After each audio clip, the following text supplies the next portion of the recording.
The colossal shipyard of Blohm and Voss in Hamburg was a place of relentless activity in the late 1930s. Amid the towering cranes, the deafening clatter of rivets, and the hum of industrial might, Germany's answer to Britain's naval supremacy took shape: the mighty Bismarck. This engineering marvel was more than just another battleship. It was a statement of intent.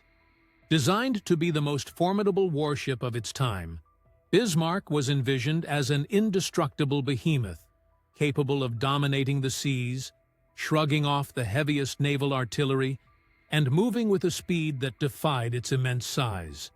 It was the physical embodiment of German naval ambition, a direct challenge to the Royal Navy's long-standing dominance. The Bismarck stretched over 251 meters in length, had a beam of 36 meters, and displaced over 50,000 tons when fully loaded. Its 8 15-inch, 38-centimeter guns, strategically positioned in 4 twin turrets, could unleash devastating firepower over a range of more than 36 kilometers. But it was not just firepower that made the Bismarck formidable. It was a floating fortress of steel.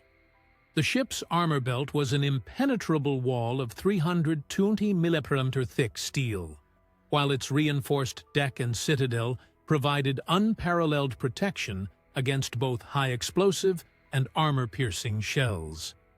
No other warship in the Kriegsmarine, or even the Royal Navy, could match its combination of firepower, speed, and resilience. Yet, the Bismarck was not just an instrument of war. It was a symbol of prestige.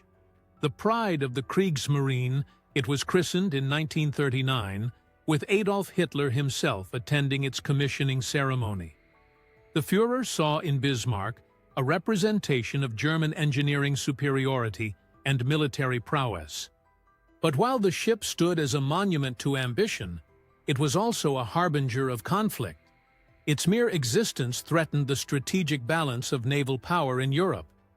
The Royal Navy, well aware of its destructive potential, knew that if the Bismarck were to enter the open Atlantic, the consequences for Allied convoys would be catastrophic. By 1941, the war at sea had reached a critical juncture. Germany's U-boats prowled the Atlantic, hunting Allied supply convoys with ruthless efficiency, but they lacked a surface fleet presence to truly tip the balance. Enter the Bismarck. On May 19, 1941, it set sail from Gotenhafen, modern-day Gdynia, Poland, on its first and only combat mission, Operation Rheinübung. The mission was as bold as it was dangerous: break out into the Atlantic, evade the Royal Navy, and devastate the vulnerable merchant convoys that kept Britain alive. Accompanying the battleship was the heavy cruiser Prinz Eugen, a sleek and deadly warship designed for commerce raiding. As the two warships slipped into the cold waters of the Baltic and then out into the North Sea, British intelligence took notice. The Royal Navy, having cracked German naval codes, immediately placed its fleets on high alert. Winston Churchill, recognizing the gravity of the situation, issued a simple but chilling order: sink the Bismarck at all costs. The hunt had begun. On May 24, 1941, as the first rays of sunlight stretched over the frigid waters of the Denmark Strait, the Royal Navy intercepted the German squadron. The British battlecruiser HMS Hood and the battleship HMS Prince of Wales moved to block Bismarck's escape route. The Hood, a legend in its own right, had long been the pride of the Royal Navy. But time had rendered it vulnerable.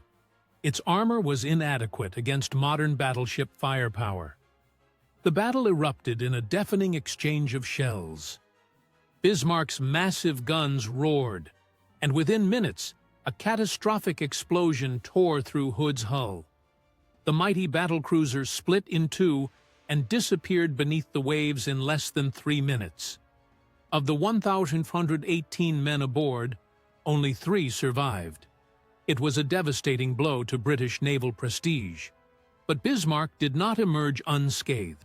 A shell from the Prince of Wales had punctured its hull, causing a critical fuel leak. This damage would prove fatal in the days to come. Recognizing the vulnerability, Admiral Gunther Lutyens ordered the fleet to abort the mission and head for the safety of Brest in occupied France. The Royal Navy, however, was far from finished. Fueled by the loss of Hood, the British mounted one of the most relentless naval pursuits in history. Nearly the entire British home fleet was mobilized. Battleships, cruisers, destroyers, and aircraft carriers formed a vast net, determined to track and eliminate the rogue German battleship. For days, the Bismarck evaded its pursuers, vanishing into the expanse of the Atlantic. But the Royal Navy had a secret weapon, the aircraft carrier HMS Ark Royal. From its decks, a squadron of Fairey Swordfish torpedo bombers took flight. These outdated, slow-moving biplanes seemed ill-suited for modern warfare, yet they would prove to be Bismarck's undoing. As the Swordfish pilots braved a wall of anti-aircraft fire, one torpedo found its mark. In a stroke of sheer luck, it struck the ship's rudder, jamming it in place.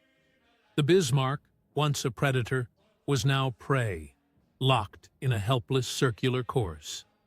The Royal Navy closed in. May 27, 1941. Dawn. The British battleships King George V and Rodney arrived on the scene, bringing with them overwhelming firepower. The Bismarck fought with the fury of a cornered beast. Its guns roared defiantly, but the battle was hopeless. For hours, British shells pounded the German warship, methodically reducing it to a smoldering ruin. Realizing their fate, Bismarck's crew took their final act of defiance. To prevent capture, they set explosive charges within the ship.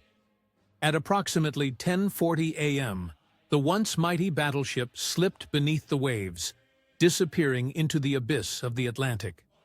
Of the more than 2,200 sailors aboard, only 114 survived.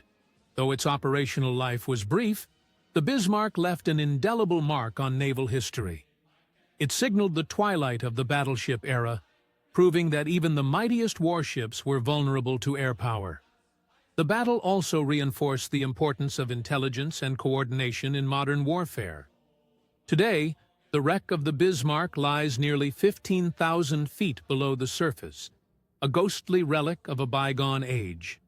It serves as a solemn reminder of the brutal realities of war, of ambition, sacrifice, and the fleeting nature of power. The legend of the Bismarck endures, not just as a tale of destruction, but as a testament to the extraordinary men who lived and died upon its decks.